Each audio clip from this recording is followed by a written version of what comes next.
Did you know that your daily cup of coffee might be the reason you're not a millionaire yet? Yes, that 200 rupees latte, or about $5 you sip every morning without thinking, could be costing you your dreams. Imagine, what if by simply changing a few small habits, you could retire early, gain financial freedom, and live the life you've always dreamed of?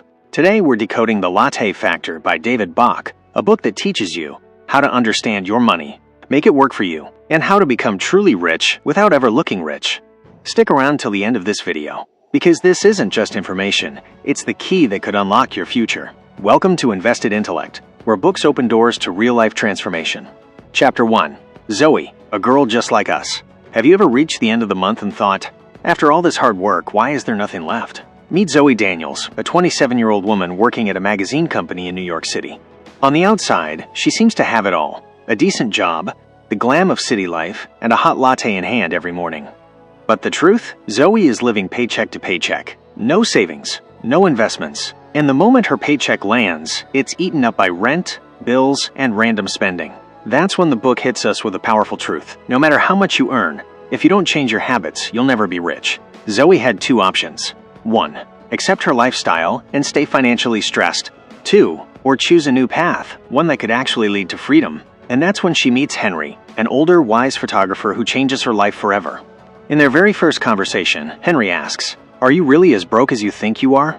Zoe is stunned. She has a job, a home, friends, but that constant anxiety about money never leaves her. Henry starts guiding her toward a powerful realization. Wealth isn't in your wallet. It's in your mindset, and that's when he introduces the central idea of the entire book, the Latte Factor. But first, Zoe needs to learn a crucial lesson. Most of us don't even realize how much we're spending every day. Key takeaway from Chapter 1? To become wealthy, you don't need a higher salary. You need self-awareness. Facing the truth about your money is the first step to financial freedom. Now a question for you. What's that one small daily expense you make that seems harmless but could actually be draining your wealth? Is it your Netflix subscription? Endless online deliveries? Or yes, your daily coffee? Tell us in the comments. Next up, what exactly is the Latte Factor, and how can one small habit change your entire financial future? Chapter 2. The Latte Factor, the key to real wealth. Have you ever wondered what tiny daily expenses are quietly stealing your money? Zoe meets Henry again. This time, Henry shares a surprisingly simple but profound idea. To become rich, you don't need to earn more. You just need to see your money differently. Zoe looks confused. How's that possible? She asks. That's when Henry introduces the real meaning of the Latte Factor. Henry says, "That latte you buy every day, that's what's keeping you from becoming wealthy." Zoe laughs. "How can one small latte make me poor?" So Henry breaks it down. One latte equals $5. Daily latte equals $150 per month. $150 per month equals $1,800 per year. Invested with 10% annual growth equals millions over 40 years. Zoe is stunned. But Henry isn't done. Your financial problems aren't about how much you make. They're about how you manage your habits. That's the true power of the Latte Factor. Identifying small leaks and redirecting them toward investments. Zoe starts realizing those little purchases weren't just costing her money, they were costing her freedom. For the first time, she sees she can control her money if she's brave enough to face her habits. Now ask yourself this: do you really need more money? Or do you need to change the direction of your money? What's your Latte Factor? That small daily habit that's quietly leading you away from freedom? Comment below. In the next chapter, we'll discover how Zoe takes her first real financial win by learning the power of pay yourself first.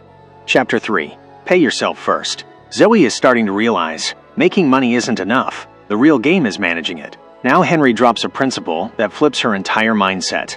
He asks, "When your paycheck comes in, who do you pay first?" Zoe replies, "Bills, rent, credit card payments." Henry smiles and says, "That's your biggest mistake. You pay everyone, except yourself." So what does pay yourself first really mean? It means, the moment your paycheck arrives, you set aside at least 10% for yourself into savings or investments before paying any bills. And the best part? Make it automatic. Set up an auto transfer so you're building wealth without even thinking about it. That simple act changes everything. Zoe realizes she's been working for her money. But now, it's time to make money work for her. Henry reminds her, if you're not paying yourself, you're just working for everyone else. Zoe takes action. She sets up an auto transfer from her salary into savings. It's a small step, but it gives her a sense of control, of purpose. Now it's your turn. When your salary comes in, do you pay yourself first? Or does your money disappear before you even notice? Think about it. If you save just 2,000 rupees or $25 every month for the next 10 years, how different could your life look? In the next chapter, we'll see how Zoe takes control of her spending and learns to spend on what really matters. Stay tuned with Book Samraja, where every book teaches not just about money, but about true freedom. Chapter 5. Face the Truth. Zoe was getting better with her finances. But Henry knew, real change comes only when you face the truth. He tells her, if you don't know where your money is going, you'll never be able to control it. Step 1. Track every expense. Henry challenges Zoe. For 1 week, track every single thing you spend. Every dollar, every rupee. Zoe finds it awkward, but agrees. She starts noting every expense. Lunch, coffee, Uber rides, random shopping, everything. Eye-opening results. In just a few days, she realizes most of her spending is just out of habit. Many expenses bring zero joy, and worst of all, she's losing thousands of dollars every year. Henry teaches, financial freedom starts when you have the courage to face the truth about your money, why it matters, so you can cut what doesn't serve you, so you stop spending on what traps you instead of frees you, so you can finally send your money toward your dreams. Zoe starts seeing her life differently. She realizes, until she faces her truth, freedom will stay just a dream. A question for you. Do you know exactly where your money goes each month? Have you ever tracked your spending for just 1 week? Do your bank statements make you proud or nervous? In the next chapter, we'll see how Zoe starts realigning her spending to build a life that's freer, happier, and more aligned with her dreams. Stay with Book Samraja, where every book holds a blueprint for your new life. Chapter 6. You were born to be rich. Zoe had faced the truth, but deep inside, one question haunted her. Can ordinary people like me actually become rich? Henry smiles. You don't need a lottery to be rich. You already have what it takes. Real wealth isn't money, it's freedom. Henry explains. Can you choose to do what you love? Can you spend time with family without worrying about bills? Can you live your own life, not just survive? That's real wealth. He says, money is a tool, not a weapon. If used right, it gives you freedom. Build faith in yourself. For the first time, Zoe starts to believe. Maybe she can break out of her limited life. Maybe she can build something meaningful. Henry tells her, becoming rich is your birthright. But it only comes true when you believe it. A small daily practice. He asks her to do one thing every morning. Ask yourself, if money wasn't an issue, what would I do today? This one question begins to shift Zoe's entire mindset. She sees that true wealth begins inside. And if she can change her mind, she can change her future. Now ask yourself, do you believe you were born to be wealthy? Or have you locked yourself in a mental cage? Has your thinking become your biggest limitation? Chapter 7. Pay yourself first, in action. Zoe had now accepted that she had what it takes to become wealthy. But the big question was, where do I even save from? Her salary would come in, bills would go out, rent would get paid, and by the end of the month, nothing was left. That's when Henry shares a simple but powerful idea. The easiest way to save money is to pay yourself first. What does that mean? Every time you get paid, set aside a small portion just for you into savings or investments. Then use the rest to pay bills and live your life. Henry says, you've spent your whole life paying others, your landlord, your utility company, the advertisers. Now it's time to start paying yourself. But how much? David Bach recommends saving at least 10% of your income. If that sounds hard, start with 1%. But start. Henry says, if you don't pay yourself first, you'll never be financially free. Make it automatic. Henry teaches one more key lesson. Set up automatic transfers, so a fixed amount goes straight to your savings account as soon as your salary hits. That way, you don't have to think about saving. It just happens. Zoe loves this idea. She wonders, if I had started this even a year ago, how much would I have already saved? Your turn. How much do you pay yourself every month? Or are you still working for everyone else while forgetting you? Have you made your money work for you, or are you still only working for money? In the next chapter, we'll uncover 3 simple but powerful secrets that can make financial freedom a reality without earning more money. Stay tuned with Book Samraja, where books teach you how to build wealth from wisdom. Chapter 8-3, Simple Yet Powerful Secrets. Zoe now understood. Wealth is a mindset, and it starts by paying yourself first. But Henry now shares 3 life-changing secrets that take things to the next level.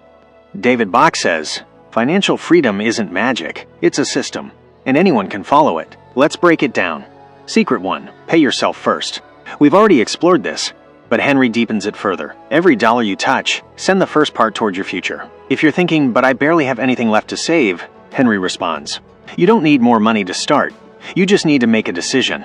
Secret 2. Make it automatic. Henry says, good habits are formed when you don't have to think about them. So set up auto transfers. Use tools like SIPs, systematic investment plans. Let your money automatically move to investments every month. Remember, if you can't rely on discipline, create a system that stays disciplined for you. Secret 3. Identify your latte factor. Zoe starts seeing the truth. Her biggest expenses weren't big purchases. They were the small, frequent ones. Henry explains. Everyone has a latte factor, those little daily habits that slowly destroy your wealth. What's your latte factor? A $4 coffee? $10 fast food? $50 impulse shopping? If redirected wisely, these tiny amounts can fund your future.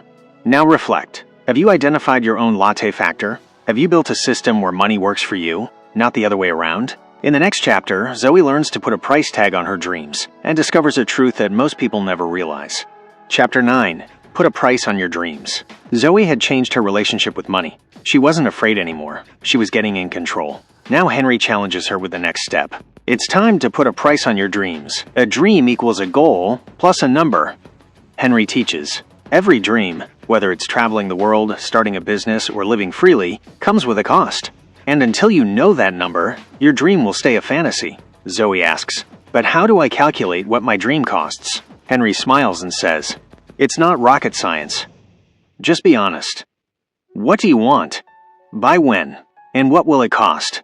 Step-by-step dream math. 1. List your biggest dreams, e.g. Europe trip, writing a book, starting a company. 2. Estimate how much each will cost, e.g. 200,000 rupees for Europe, 50,000 rupees for publishing a book. 3. Set a timeline, e.g. in 1 year, 3 years, 5 years. 4. Break it into monthly savings, e.g. 200,000 rupees in 24 months equals 8,300 rupees per month.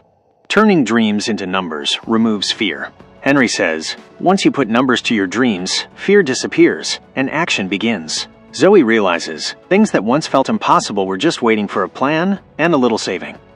And now ask yourself, have you ever actually priced out your dream? Or do you just call it too expensive without checking? What if your dream isn't as costly as you think? Next chapter, we'll learn how to stop chasing money and make it start chasing you. Chapter 10. Discover your life purpose. Zoe had come far. She now understood. Money problems weren't her real enemy. She had started paying herself first, understood the cost of her dreams. And now, Henry reveals the final and most powerful lesson. Money is not the purpose of life. The purpose is to live the life that's closest to your soul. Beyond the bank account, Henry says, money is just a tool. If you don't know what you want to do with it, even millions won't be enough. True financial freedom isn't just about wealth. It's about living your life on your terms. Zoe's deeper calling. In this chapter, Zoe asks herself, why do I wake up every morning? What's my purpose? She realizes her job isn't just to pay bills. She wants to travel the world, write meaningful stories, inspire others. Henry says, when you discover your why, money begins to chase you. Find your why. David Bach offers a simple technique. 1. Ask yourself, if money weren't a problem, what would I do every day? 2. Write your top 3 desires. 3. Explore the reason behind each desire. Why do I want this? 4. Look for patterns. The common values equals your life purpose. Paycheck versus purpose. Henry breaks it down beautifully. Paycheck equals what you earn. Purpose equals what makes your soul feel alive. Zoe decides she won't just live for a paycheck. She'll move toward a life that gives her meaning. And now, ask yourself, if money were never an issue, what would you do every day? And does that answer align with what you're doing today? If not, maybe this is the sign you've been waiting for. In the final chapter, we'll uncover the real meaning of the latte factor, not just for your finances, but for your entire life. Chapter 11. The Latte Factor, the Final Truth. We finally reach the heart of it all, where the title, The Latte Factor, makes its full impact. Henry gives Zoe one last lesson. You don't need to look rich to become rich. You just need to point your money in the right direction. What is the latte factor, really? Henry asks Zoe, how much do you spend each day on coffee, snacks, cabs, or anything unnecessary? Zoe thinks, and the numbers shock her. $4 latte, $7 delivery lunch. 3 ** snacks equals *14. 1.5 per day equals *450 per month equals $5,400 per year. The hidden villain, unconscious spending. Henry says, you're not broke because you don't earn enough. You're broke because you spend without awareness. That's the latte factor. The small leaks that sink the big ship. Tiny amounts, right pointing arrow. Big future.